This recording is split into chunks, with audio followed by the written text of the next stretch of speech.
Hello there, Sev here from Motorhome Dealer Group, and welcome to this video guide on the Volkswagen Transporter T6.2 cab area video. Now this video is going to show you around the cab area of this generation of Volkswagen Transporter van, so that you are familiar with where all the typical controls are, what the various buttons will do, and also talk about some of the screens and the information they will present. Now, of course, Volkswagens can vary quite wildly in their specification, so I'm not going to be covering every possible combination of sort of setup in here. If your vehicle has more or less features than the subject vehicle in this video, please do bear in mind you're just going to have to take what applies to your vehicle and go from there. And also, this video is not going to cover any more detailed operation instructions or anything like that. Please do refer to your vehicle manuals for that information. This is more of just a guide to help familiarise you with the cab area. So with that said, and without any further ado, let's just get into it.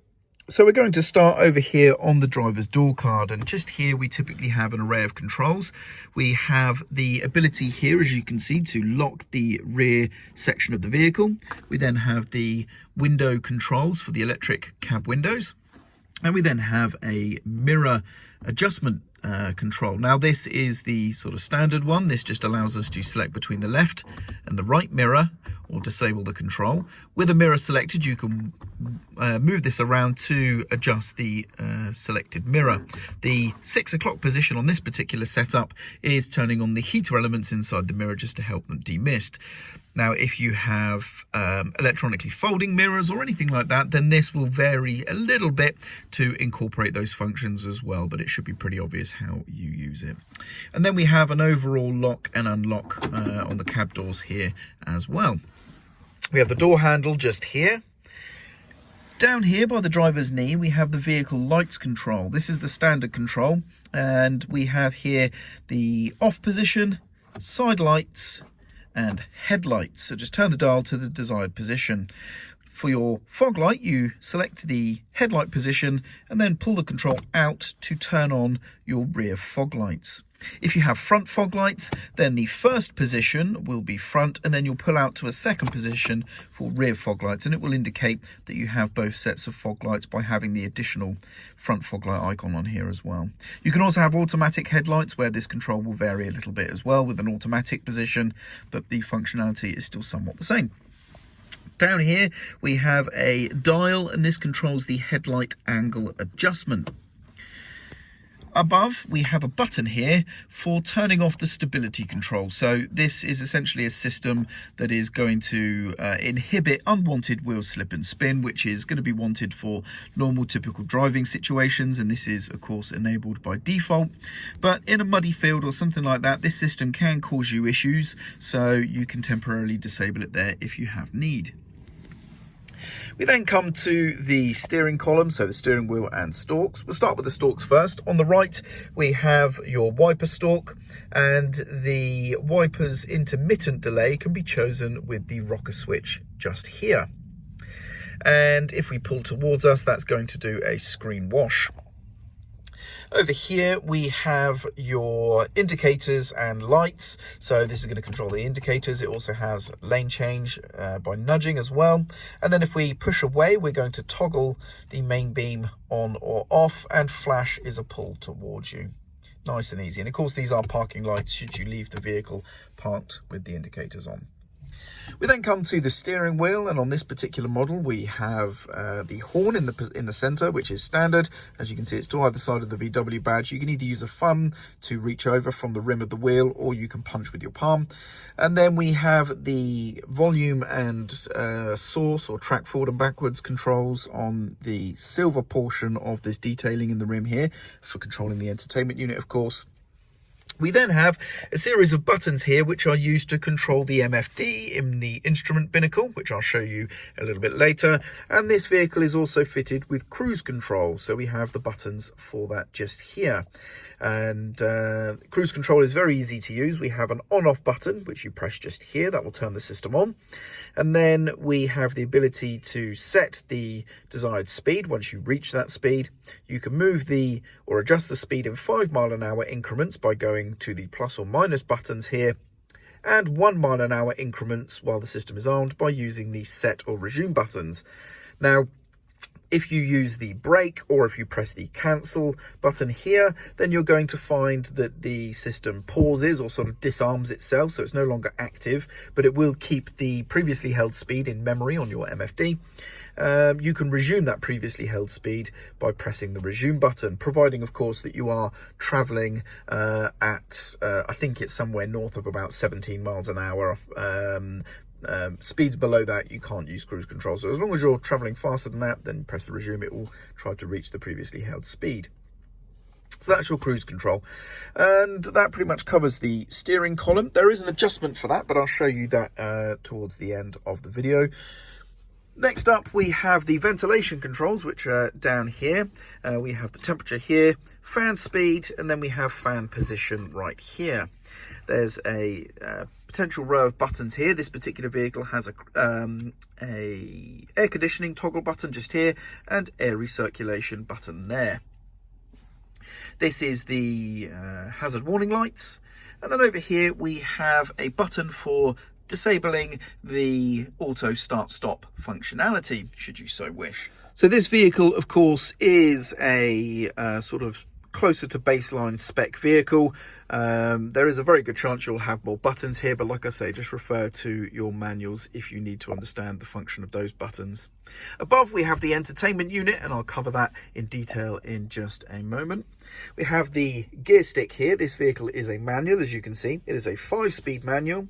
Reverse is over to the left of first gear, and we need to pull the collar up in order to access the reverse gate, and this has been pretty standard in Volkswagen Transporters for a few years now.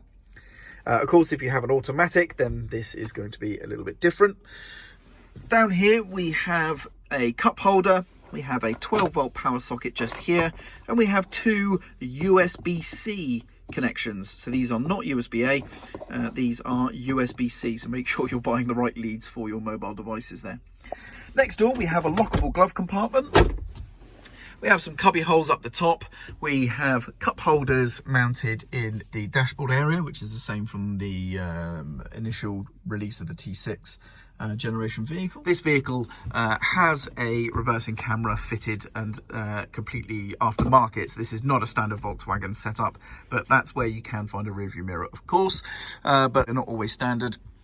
Up here we have the dome light controls, again all pretty standard stuff, and yeah, sun visors, and that's pretty much it. The thing we're going to talk about here is going to be your entertainment unit and your MFD. So here we are now looking at the instrument binnacle, and we're going to discuss operating and viewing information on the MFD. We're going to be using these controls here. So these controls, we have a button here to request voice activation, and it's going to try and connect typically to a mobile device so that you can use the voice recognition on that device.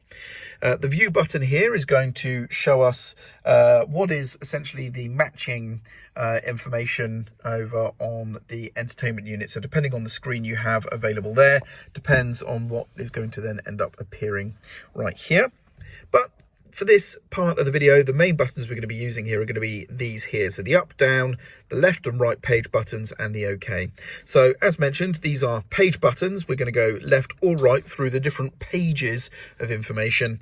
The up or down arrows are going to go through the information on the current page, and OK is going to make selections or changes.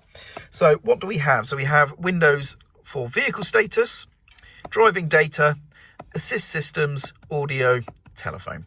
Now the vehicle status, this is going to be where any sort of warning lamps and things we may have up, we may get a bit more information just here, telling us what is needing our attention regarding the vehicle here. So at the moment we have no entries there, as you can see. Next one is driving data. So this is the typical trip computer information here. And it's going to give you all the typical stuff you would expect. So we have a digital speedometer, we have oil temperature, fuel consumption, we have the average fuel consumption over the long term, we have the estimated fuel range, the estimated AdBlue range, and then the driving time on that trip computer. Now if you want to reset any information, just press and hold the OK button, and this will reset the trip computer. So now you should see all of that information is blanked out apart from the estimated ranges. But that's your driving data. So the next option is assist systems, and if we come into here, what we have is some options for our cruise control. So if we try and activate them now with cruise control off, it says please activate the main switch. So it's referring to this button just here. And if I turn on the cruise control now, you can see that we have one of those options selected. So cruise control is going to act in its normal behavior. That's what the speed adjust option is. So that's going to try and keep the speed held to our selected speed in the system. But if we choose speed limit here, that's changing the cruise control to a speed limiter. So now the vehicle is not going to go past the speed we have selected. So these two options essentially are changing the behavior of the cruise control between a cruise control or a speed limiter. Simple as that.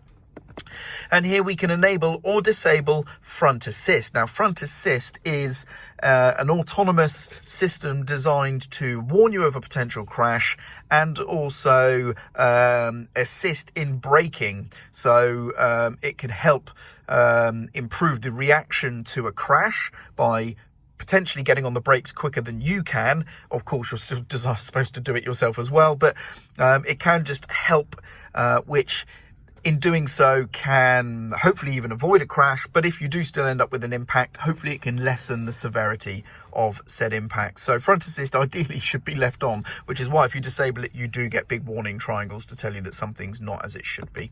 So that's what front assist is. Next up, we have audio, and this is basically going to reflect what we have on the entertainment unit. So any radio stations, those kind of things will all show up here. Telephone, this is going to be where we can connect to a mobile device and we can then interact with it on this screen without having to cast our eyes over to here.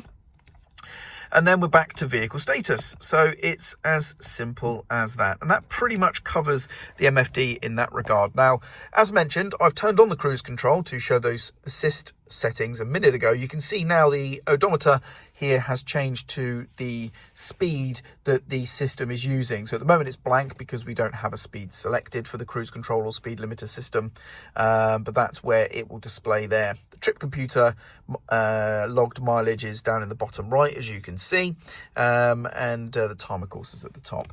Now this button here for the cruise control, if we press this, this is going to take us to the assist systems page directly.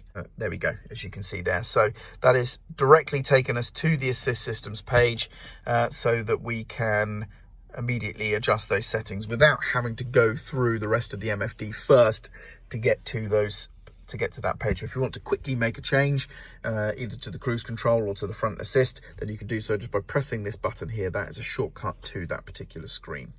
So there we go, that's your MFD. Now let's move on to the infotainment device here.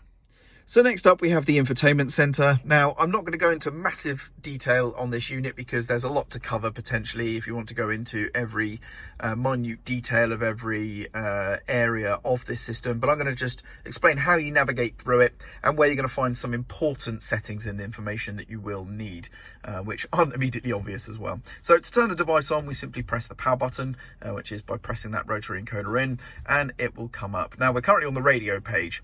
If I press menu down here, we can see a menu. Now this is a touchscreen device, but you do have some physical buttons here that will be able to select certain information. Now the radio button, media button, phone and app button here are basically all the same as the soft buttons they have here. So radio is the same as radio, media is the same as media, and so on. So this just simply allows for a quicker change between some of the more commonly used parts of the infotainment center. So for example, if I was in radio and I wanted to go to my phone settings, I can simply press phone here and boom, we're straight in, rather than having to go to menu and then phone. So there we go. Now, on here, we have radio, which is going to go to the radio options. We have telephone, which is going to be self-explanatory. We have vehicle, which is going to be vehicle-related information. Settings, media, which is going to be Bluetooth audio, CD, anything else that basically isn't the radio. This is how you would access and play that media here. We then also have App Connect, which is the same as the app button here. And this is essentially if we want to use our mobile device here using Android Auto, Apple CarPlay or MirrorLink, then we do so by going into here, but you do need your mobile device connected to one of the USB connections down by the cup holder there. And then we have sound, which allows us to go in and change sound options. And then we have some terms and conditions and legal information in the bottom right corner. Now, if we go to the settings menu here, this is where we will be able to select and change information regarding to this device. Okay, so this is not vehicle related settings. This is going to be where you set the time, the date, units of measurement, how we connect Bluetooth devices and all the rest. It's all done here. But if we want vehicle settings, then we need to go to the vehicle menu. This is going to give us information regarding our vehicle. So status is the same as the status information we can pull up on the MFD, but in a slightly nicer presented way, potentially with some more information as well. We can also see data, and we can also see fuel consumption, all that kind of good stuff. But vehicle settings are down here in the bottom right corner. And now we have vehicle related settings. So we have the ESC system, that's the stability system, as you can see, whether that's activated or deactivated. Tires, we can change our light behavior, the assistance, we can change parking and maneuvering, as you can see, opening and closing, so on and so forth. By the way, mentioning opening and closing, in here there is a thing here where it says convenience opening, lock automatically when driving, all pretty straightforward. If your vehicle is fitted with an alarm, there is a chance you'll have another option here called disable interior motion sensors or something to that effect. And it will be a checkbox just like this one here that you can select or deselect. And doing so will do exactly as it says. It will disable the internal monitoring or the internal motion sensors.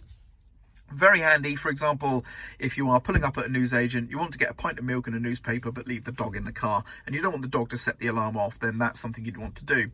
Now, annoyingly, this is, in my opinion, a bit of a terrible design choice, because previously there was a physical button for doing that down here on the B pillar where the seatbelt for the driver's side would be. There's a button you would press there that would do that very functionality, but now you have to physically go into the entertainment unit.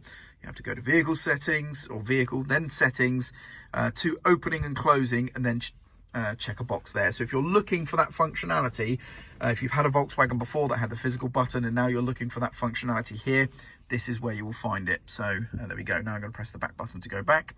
But otherwise, yeah, all pretty standard stuff, all obvious vehicle related things we can change.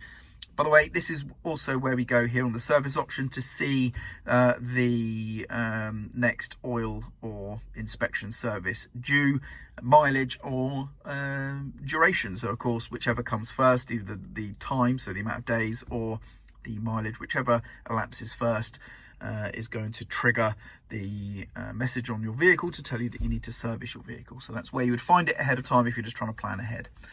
So that's how you find your vehicle related settings. A little bit unintuitive and not immediately obvious, but that's where it is. Okay, and essentially that is it for the infotainment center.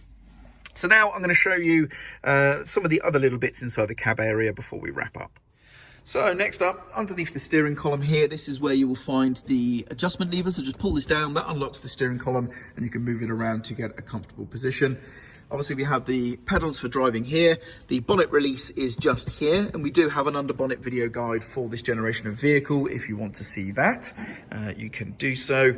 And on the side here, we have your tire pressure information. This is typically going to refer to the standard wheels and tires. Of course, if you have aftermarket ones, then this information may not be accurate. Looking in the passenger side now, on the edge of the dashboard here, we have the passenger airbag toggle. This will disable or enable, of course, the passenger airbag. You operate this by putting the ignition key for the vehicle in here and gently turning it to whichever option you wish. And this will disable the passenger airbag. So if you have a child seat up front, for example, then you may wish to do this. And this is the standard double seat. Okay, so if your vehicle features the double seat, then this is what you will have, of course. This particular one being a camper van, this one has been mounted to a swivel seat base, so this whole thing can swivel. Again, we have a video guide for the swivel seat base itself, but just in case you just have the permanently fixed double seat here, which is the standard fitment, then you can just lift up on the front of the seat here. That will pop the seat base forward, which you can then push down on the front there, and that will open up to give you access to the storage beneath. Okay, so that's how you access that. Closing is as simple as just laying it back down, grabbing hold of the front of the seat and sort of rocking it towards the back like that. And there we go. And just so you're aware, the fuel filler is here. It's just behind the passenger door itself, but the passenger door obstructs or covers over this tab, which prevents you from opening it unless the passenger door is open. So that serves as your lock. Here on this particular vehicle, of course, we have the diesel filler at the top. We also have AdBlue below on this vehicle. Now, the AdBlue can easily be found and purchased in motor factors, garages, petrol stations around the country, so it's very easy to find. It's not a blue liquid typically, but that's just the name of it, AdBlue. However, I wouldn't recommend getting it on paint if you can help. A lot of the containers will come with funnels and things, but if not, just make sure you're using a funnel to get it in there without dripping it all over your paintwork and things like that. Also, the Volkswagen vehicle, if you have AdBlue, if the AdBlue runs out, the vehicle won't start again, okay? If the AdBlue runs out while you're driving, it's not going to conk out, it's going to carry on driving, but the next time you stop, it won't turn back on again. So we recommend only letting the AdBlue run down to 500 miles as indicated on your MFD as a minimum, and then get it changed. That gives you a nice buffer for making sure you can travel to wherever you need to buy AdBlue, but also if there was any inaccuracy in the sensor in the tank, it also covers that as well. So 500 miles, no less, change your AdBlue or top up your AdBlue. But that's where you fill it up, right there. And there we go, that about wraps up the video for today, but hopefully you found it useful and informative. If you do have a higher spec vehicle, and there's of course buttons or controls and things that weren't mentioned in this video that are present on yours, then of course you are going to have to refer to your vehicle's instructions. Unfortunately, as I said at the beginning of the video, I can't cover every possible eventuality or configuration in here. But hopefully, like I say, this has given you enough information to be familiar with where all of the typical main things are in and around the cab area of your Volkswagen Transporter van. So there we go. That about wraps up the video. I'm Sev, and thank you very much for watching.